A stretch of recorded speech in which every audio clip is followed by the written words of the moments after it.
ঈদুল আজহা উপলক্ষে সলিডারিটি অজিফস আয়োজিত ঈদ বাণিজ্য মেলায় প্যারিসের ঐতিহ্যবাহী রিপাবলিক চত্বর পরিণত হয়েছিল প্রবাসী বাংলাদেশিদের মিলন মেলায়। প্রবাসের মাটিতে এই ধরনের আয়োজন প্রবাসীদের মাঝে তৈরি করে বাড়তি উন্মাদনা।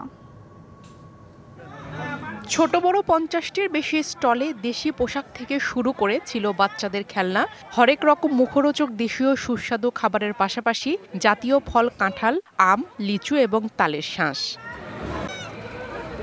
দর্শনার্থীদের আগ্রহের কেন্দ্রবিন্দুতে ছিল প্রথমবারের মতো মেলায় ওঠা দেশি ফল।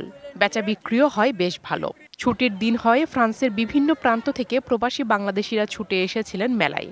আম কাঁঠাল বাংলাদেশের সিজনাল, সরাসরি বাংলাদেশ থেকে আমদানিকৃত নিয়ে এসেছি এবং সারা বলতে পারেন যে সিয়াংখয়াব ভালো সারা পাচ্ছি আমরা। বাংলাদেশি ঐতিহ্যবাহী খাবার আছে, এগুলা ফ্রান্সের যারা নতুন প্রজন্ম আমার মতো ছোট যারা নিউ জেনারেশন আসতেছে তাদের মাঝে তুলে ধরা, তাদেরকে বাঙালি রক্তের মাঝে নিয়ে আসা। इट्स वेरी नाइस और यहाँ पे इंडियन कल्चर एक्सपीरियंस करने को मिल रहा है, बहुत होमली फील हो रहा है। Thank you so much. মেলায় নারী উদ্যোক্তাদের অংশগ্রহণ ছিল উৎসাহ ব্যঞ্জক, অধিকাংশ স্টলই ছিল তাদের। আমি আমার বাংলাদেশকে রিপ্রেজেন্ট করছি এখানে, আমার খুবই ভালো লাগতেছে। আমার এখানে ভাপা পিঠা আছে, এটা আমার সিগনেচার আইটেম। তারপরে চিতই পিঠা আছে, তারপরে ঝালমুড়ি, ফুচকা, ভেলপুরি, বিভিন্ন প্রকার জিনিসপত্র উঠেছে, কাপড় উঠেছে, পাঞ্জাবি উঠেছে, ফল উঠেছে, আমরা সবাই খুশি।